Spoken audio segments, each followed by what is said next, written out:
Hey, just a quick message before we get into the video. If you haven't checked the blog, the website, dskidsermons.com, please do. I mentioned a couple of weeks ago that I was running a special on the coffee that I roast. I'm running another one, two actually. One is I've lowered the prices across the site. I'm also running something specifically for teachers, which means all of us are teachers in one way or another, and there's a link that will take you to the website and apply the code automatically. If not, the code is TEACH, and it gives you buy one, get one free, and all the prices have been lowered. So check that out. It helps tremendously. All right, now back to the video. Hi there, my name is John Stevens. I'm pastor of Zion Lutheran Church in Oregon City, Oregon, and we're part of the ELCA, and welcome to Dollar Store Children's Sermons, where we take a look at the lectionary text and I tie them to an item from the Dollar Tree or their junk drawer or the garage or the kids' room or the church basement or that room that everybody forgot about. Anyway, I'm so glad that you are here, and thank you so much for your partnership in this ministry. I greatly appreciate you. So, I am outside of COVID isolation and back at it, taking it easy, walking slowly, and so this is for this coming week, this coming Sunday, and it's the 11th Sunday after Pentecost, and we're looking at the gospel lesson, and this is one that I did a few years ago, and I thought about just resharing the video, but I had a couple of different thoughts on it.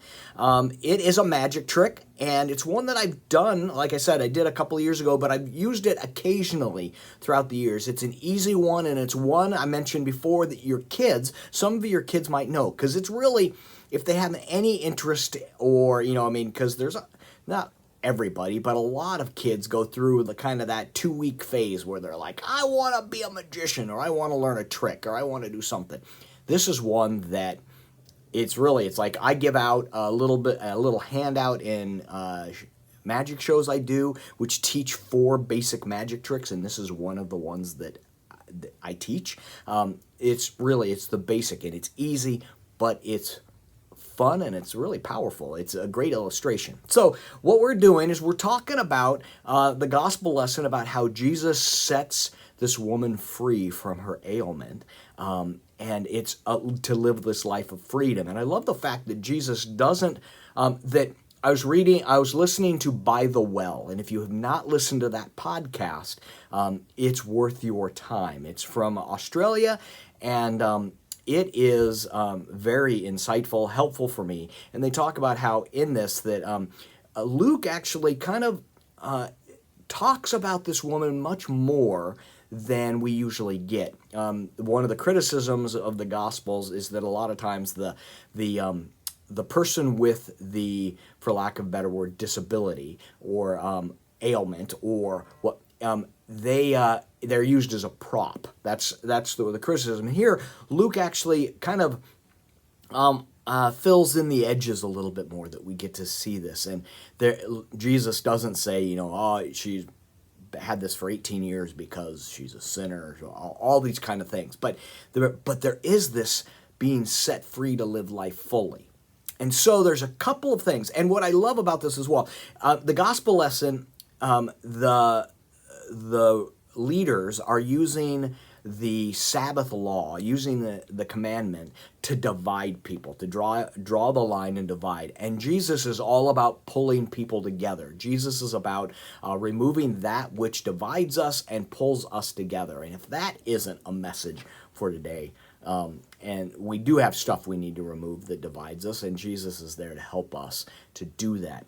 So, for the children's sermon, this is, the original one is using a dollar bill and a couple of paper clips, which I set them down. Hold on one second. I'm going to pause this video and I'll be right back with my paper clips. All right, I've got all the stuff together. I couldn't find the other 2 paper clips. I don't know where I put them. Lavon, our office admin, is going to say, hey, Pastor, why is there 2 paper clips on the copier? I don't know. They could be there. I couldn't find them.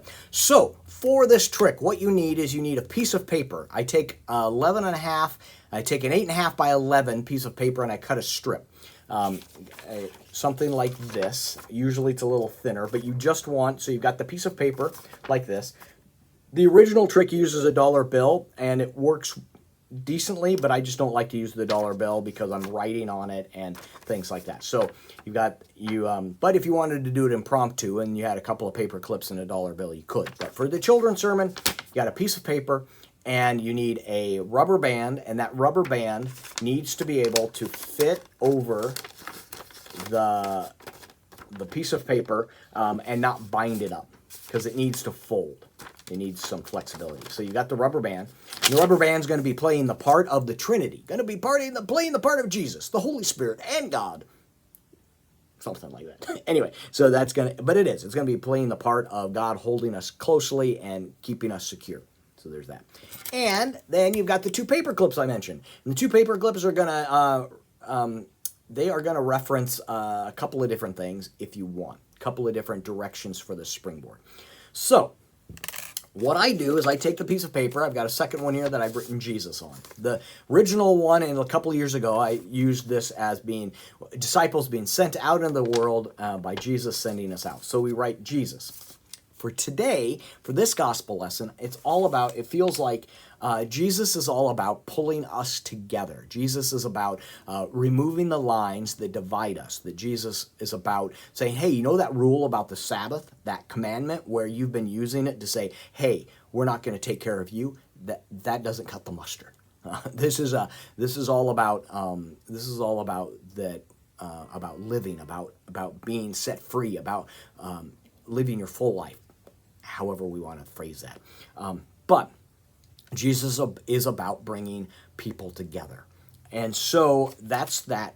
So that's one direction. And the way we do that is I take the rubber band. The original way I did this, I didn't use the rubber band, but you'll see why I'm using that in a moment. So we've got the rubber band, and then you make an S. You make an S like this, and that's going to show you where to put the paper clips. So you put one paper clip in between this loop. So you're basically putting a paper clip in this loop and this, holding these together. Paper clipping them together, so to speak. And then you take the next loop and the next lip, and you are going to paper clip them together. So you've got this loop and you've got this rubber band. The rubber band is in between the paper clips, and you don't really need to pay attention to where that's at. You just want to make sure that it's somewhere, and it's in that center part of the loop here, and that's in between the paper clips. So you've got here, and I talk about how I'm separate over here, this person's separate over here, there's a line that separates us and divides us, but Jesus, like in the gospel lesson, is pulling people together and say, she belongs to us. She belongs in here.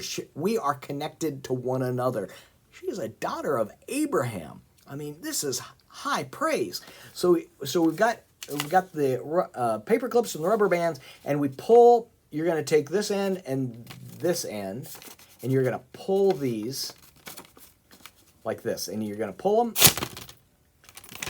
and it drops down, and they are connected to one another, and they are connected to one another. My paper clip got bound up, but they're connected to one another, like here, and they're held firmly by God, the Trinity, the Holy Spirit, Jesus. But here, I mean, that is, in my opinion, it's pretty cool, and it makes a pretty good point, if you will. So that they're connected and they've been pulled together and they've drawn together. There's occasionally I have found that if I've put the paper clip facing the wrong direction, and I've been trying to figure out which direction that is. You just got to play with it. Sometimes the paper clips won't link. I've only had this happen once or twice, but don't worry, because if they don't link, that's all right, because if they don't link like this, they both will actually be connected onto the rubber band, which is pretty cool in its own way, because the kids don't know exactly what direction you're going, and you can talk about how they've been pulled together and they are held together by God, and they're held together by the Spirit. They're held together by Jesus. So there's that. Now, so that's the main direction I go. The other direction that you could go is you could actually, you could have Jesus in the center here, and then you could write on this side, you could write you. Let's say you write your name. And then you could write something that is, for lack of better words, something that's binding you, something that you're struggling with, something that you have a hard time with. You could actually just write sin, something like that. And I hesitate to say that, because the text isn't about the woman being a sinner, because Jesus never says that. Jesus never says, that there's that image of, she has this ailment because something she did wrong, or her parents did wrong. Earlier on in the gospel, there's that reference about, who sinned? Was it the parents? Was it him, of the blind man? Jesus is always moving away from that theology. So, but there's the things that bind us, the things we have a hard time with, and the things that we are set free from. So you could write that over there, and then how there's that, and how Jesus in the middle pulls us together and sets us free. That in this grace that God claims and holds us.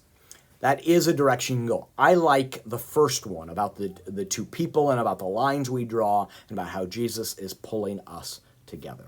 All right, that is a long explanation for all of this, but it's worth it. So I'm hoping that can be a springboard for your own children's sermon.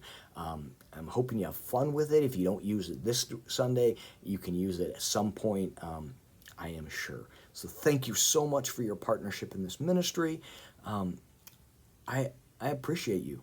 Yeah, as they say, and I mean it. So thank you. So we will see you next week. Oh, and by the way, if you haven't been told lately, if your congregation has forgotten to tell you, it's still a rough time. There's still, we know it, but you're rocking it. You are rocking the parents of your kids, your church. You're rocking it. Thank you for the work that you are doing. All right? May God bless you, and may God's peace drench you this week. All right? Peace, and we'll see you next week.